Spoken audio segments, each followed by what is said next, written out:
सर्वेभ्यो नमो नमः। आज हम जो वीडियो बनाएंगे या जो भी हम काम करने वाले हैं उसमें आज हम अन्वय पढ़ेंगे।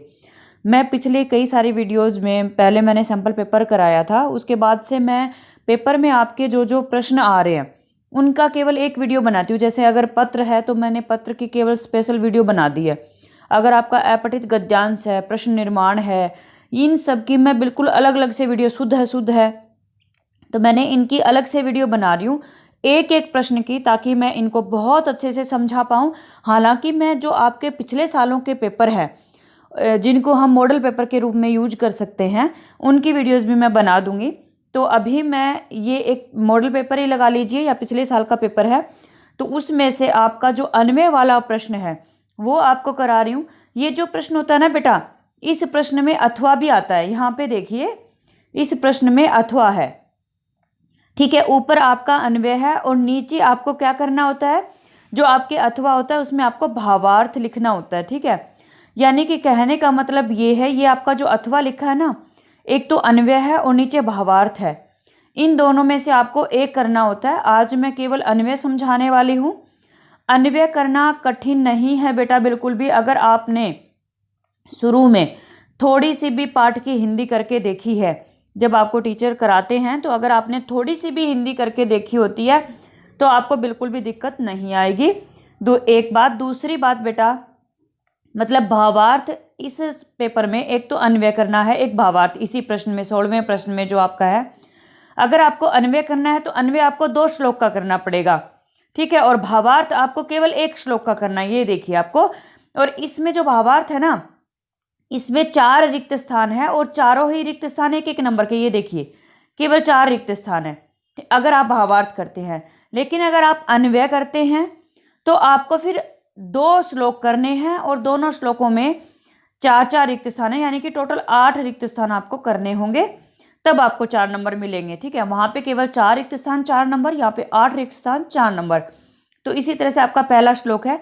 पहले श्लोक में आपके 4 रिक्त स्थान दिए हैं, आप 4 रिक्त स्थान भरोगे तब आपको 2 नंबर मिलेंगे, यानी कि हर एक रिक्त स्थान आधे नंबर का है।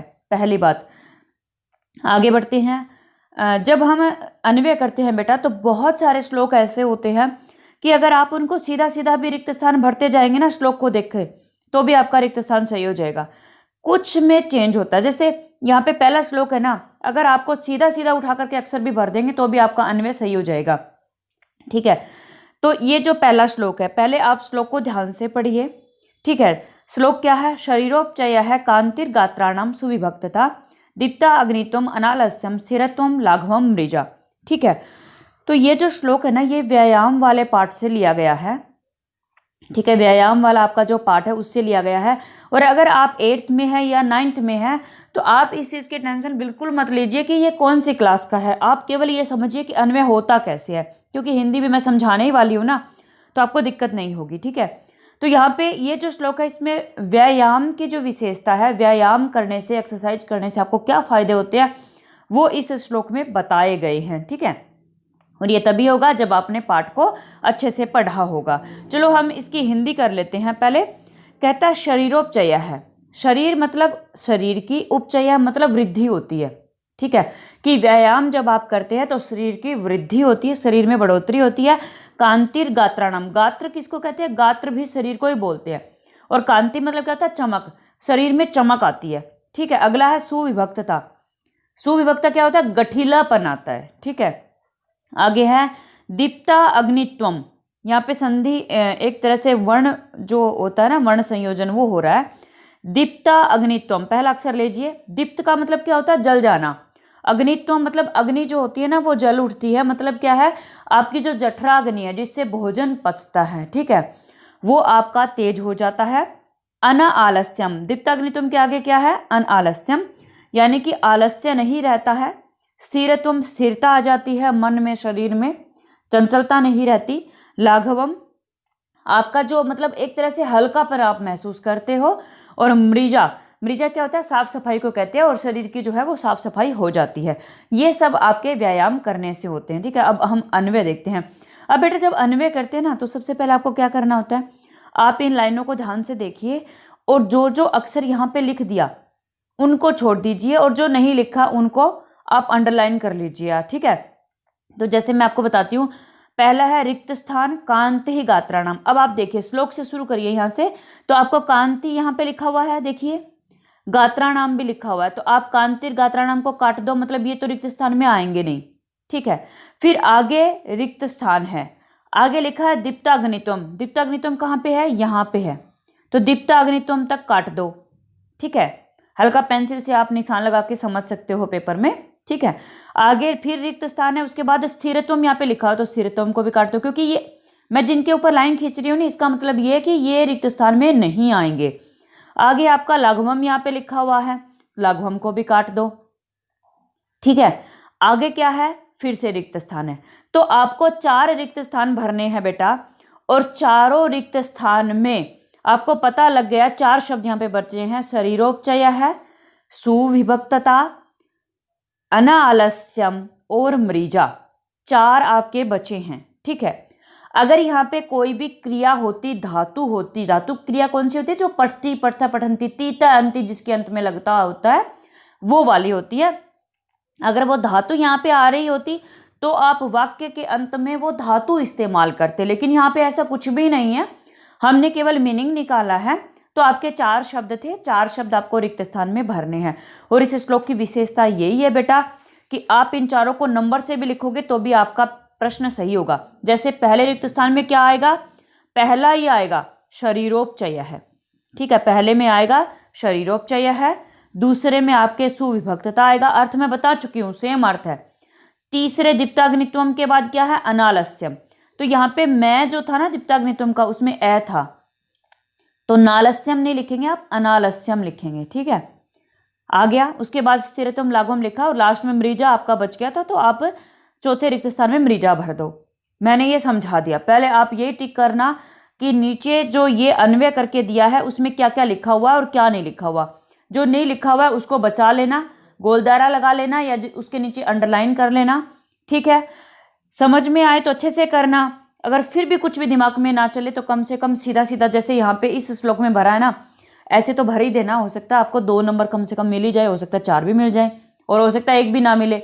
तो जब आ ही नहीं रहा तो 1 भी ना मिलने के चांस तो पूरे पूरे हैं, लेकिन अगर इस तरह से कर दोगे तो चांस बनता है नंबर मिलने का, ठीक है। अब देखते हैं, अब ये जो हमने श्लोक किया ना बेटा, पहला ही श्लोक है, उसमें आपको मंजूषा भी दी गई है, यहाँ पे आपको मंजूषा दिख रही होगी, ठीक है। ये हमने अन्वय किया है अभी अभी, ये वाला श्लोक, ठीक है, ये अन्वय किया है, और नीचे मंजूषा दी हुई आपको दिख रहा होगा ना, ये वाली, ये मंजूषा अथवा के ऊपर है, इच्छति आत्मन शरीरोपचय कर्म अनालस्यम सुविभक्ता मृजा और परेभ्य, ठीक है, लिखा हुआ है ना मंजूषा में। अब आप एक चीज देखिए कि मैंने आपको बता दिए यहाँ पे जो जो रिक्त स्थान में आएगा। अब हमारा जो ये तीसरा रिक्त स्थान था ना, यहाँ पे जाके एक पेच फंस गया था, क्या लिखा था वहां पे, नालस्यम लिखा था, और लेकिन मैंने रिक्त स्थान में क्या भरा, अनालस्यम। पहली बात तो आपको आना चाहिए, ये वर्ण संयोजन है, अगर नहीं आ रहा ना तो आप देखिए ये पूरा यहाँ पे लिखा हुआ है, तो नालस्यम देख के आपको श्लोक में समझ में आया था ना यहाँ पे नालस्यम, तो आप अनालस्यम को मंजूषा से उठा करके भर देना, ठीक है बेटा, समझ में आ गया होगा मुझे लगता है। चलो दूसरा श्लोक कर लेते हैं, मैं बीच में ट्रिक भी बता रही हूँ, ठीक है। दूसरा श्लोक ये है कि यह इच्छति, ये यहाँ पे मैं आएगा, ये गलत लिखा हुआ है, ठीक है। मैं एक बार फिर से आपको बता देती हूँ, यहाँ पे जो इच्छति अत्यन है ना, जो लास्ट के न से पहले यह है, यहाँ पे आएगा मैं, यह इच्छति आत्मनः श्रेय है प्रभुतानि सुखानि च न कुर्याद अहितम कर्म स परेभ्यः कदापि च। यह जो इच्छति चाहता है, आत्मन है अपना, श्रेय है मतलब क्या होता है, कल्याण, प्रभुतानी बहुत सारे, सुखानी च और सुख, जो अपना कल्याण चाहता है और बहुत सारे सुख चाहता है, न नहीं कुर्यात करे, कुर्यात मतलब करना चाहिए उसको, अहितम, यहाँ पे कुर्यात के बाद अहितम निकलेगा। अहितम का मतलब क्या होता है, हित मतलब क्या होता है, भलाई होता है, और अहित का मतलब क्या होगा, जो भलाई वाला काम नहीं है, यानी कि जो अच्छा नहीं है। तो जो अपना कल्याण चाहता है, सुख चाहता है, उसको कोई भी अहितकर काम मतलब भलाई ना करने वाला यानी कि बुरा काम नहीं करना चाहिए। स वह मतलब वह ना करे, किसके लिए, परेभ्य दूसरों के लिए, ठीक है, वो दूसरों के लिए कभी भी वो काम ना करे जो वो खुद के लिए नहीं चाहता। कदापि, कभी भी, च और, ठीक है, वो दूसरों के लिए भी कभी भी ऐसा काम ना करे। मैंने आपको हिंदी बता दी है। अब आप देखिए मंजूषा आपको दिमाग में रखनी है, ठीक है।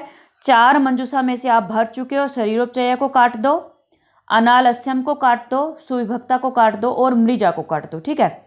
अब हिंदी कर ली हमने, मंजूषा में से 4 शब्द भी काट दिए। अब 4 बच गए जो आपको रिक्त स्थान में भरने हैं। पहली बात तो ये, और दूसरी बात बेटा, इस श्लोक में धातु यानी कि क्रिया आई हुई है, तो आप उसको वाक्य के अंत में लिखेंगे। जैसे आपका एक वाक्य ये है, पहले इस वाक्य वाला अन्वय करेंगे आप, और इस वाक्य में धातु क्या है? धातु है इच्छति। इच्छति मतलब चाहना। यहाँ पे संधि हो रखी है बेटा, यण संधि है यहाँ पे, तो इच्छति प्लस आत्मनः है यहाँ पे, तो यहाँ पे धातु है इच्छति और ये वाक्य के अंत में आएगी। ये दिमाग में रखो, मैंने बताया है आपको हमेशा। अब क्या करना है आपको? अब रिक्त स्थान भरो। पहले पहला वाक्य देख लो, ठीक है। पहला वाक्य है यह, फिर है रिक्त स्थान, श्रेय है प्रभुतानि सुखानि च, ठीक है, और फिर है रिक्त स्थान। अब यहाँ पे पहला वाक्य पूरा हो चुका है, यानी कि पहले वाक्य के सारे अक्षर यहाँ पे आ चुके हैं इतने में, ठीक है। मुझे लगता है समझ में आ गया। मैं एक बार फिर से इसको साफ कर देती हूँ, अब देखते हैं, ठीक है। ये आपका पहला वाक्य यहाँ पे पूरा हो रहा है। पहले वाक्य के सारे अक्षर आप चेक कर लो एक बार। ये आया हुआ है, ये को काट दो, फिर है रिक्त स्थान छोड़ दो, श्रेय है काट दो, उसके बाद प्रभुतानि आया हुआ है यहाँ पे, ठीक है, प्रभुतानि को भी काट दो, ये रिक्त स्थान में नहीं आएगा। फिर सुखानी भी आया हुआ, सुखानी को भी काट दो, फिर च भी आया हुआ तो च को भी काट दो। मतलब आपके पास क्या बच गया रिक्त स्थान में भरने के लिए? पहले वाक्य में, पहले वाक्य में आपके पास बच गया इच्छति आत्मनः, ये बच गया ना। वाक्य कहाँ पे खत्म हुआ है? ये सह से पहले हुआ, यहाँ पे खत्म हुआ। तो और मैंने क्या बताया? धातु अंत में आएगी। अब आपको कुछ, अगर आपको संधि भी नहीं करनी आ रही है ना बेटा, तो आपने ये देखा कि यहाँ पे ये शब्द बच गया इच्छत्यात्मनः है। अब इसका स्ट्रक्चर मंजूषा में ढूंढ लो। एक तो ये रहा इच्छति, दूसरा ये रहा आत्मनः है। मिल गया आपको। अब आपको क्या करना, मैंने क्या बताया? धातु वाक्य के अंत में, वाक्य सह से पहले खत्म हो रहा है, तो धातु यानी कि इच्छति है, तो इच्छति को आप यहां पे भर दो दूसरे रिक्त स्थान में, ठीक है। ठीक है ना बेटा, ये अन्वय है, अर्थ बताया है। और बेटा अन्वय क्या होता है पता है? जैसे आप श्लोक है, श्लोक क्या होता है? कविता होती है, एक पोइम होती है, ठीक है। एक आप किसी चीज को गायन के रूप में कहते हो, गाने के रूप में, और एक एक बात को आप सीधी लाइन में कहते हो। तो यहाँ पे जो श्लोक होता है ना, वो एक कविता ही होता है, ठीक है। तो आप जब उसकी हिंदी करते हो तो आप उसको सीधी लाइन में बताते हो ना उसका अर्थ। सेम वही अन्वय में होता है, ठीक है। आप उसको क्या करते हो? वाक्य में लिखते हो, उसी बात को गद्य में लिखते हो, ठीक है। अन्वय में वही चीज होती है। तो आपको क्या करेंगे? उसको क्रम से जचा देंगे, ठीक है। अब धातु जो क्रिया है वो सबसे लास्ट में आ गई, इच्छति। अब एक शब्द बच गया इस वाक्य का, क्या बचा? आत्मनः है। ये आपका पहले रिक्त स्थान में आएगा कि यह आत्मनः है, कि जो अपना श्रेय है, कल्याण, प्रभुतानि सुखानि च, और बहुत सारे सुख इच्छति चाहता है। ये आपका रिक्त स्थान भर गया। अब दूसरी लाइन देखते हैं। दूसरी लाइन बच गई, और मंजूषा में से शब्द भी देख लो कौन कौन से बच गए। देखो, इच्छति हम भर चुके, आत्मनः, शरीरोपचय भी भर चुके हैं, एक तो कर्म बच गया, और क्या बच गया? अनालस्यम भर दिया हमने, सुविभक्ता भी भर दिया, मृजा भी भर दिया, और परेभ्य बच गया, ठीक है। ये 2 शब्द बचे हैं हमारे, और यहां तक हम भर चुके हैं। अब इस यहां से वाक्य आपका शुरू हो गया है। सह, वह, फिर है रिक्त स्थान, कदापि, कभी भी, च और, अहितम, अहितकारी, रिक्त स्थान न कुर्यात नहीं करे। अब देखिए, कुर्यात जो धातु थी, वो क्रिया थी, वो अंत में आई है ना, यहाँ पे कुर्यात करना चाहिए, विधिलिंग लकार है, ठीक है। अब सेम वही तरीका अपनाएंगे। सह आ चुका है, सह को काट दो, ये तो रिक्त स्थान में नहीं आएगा।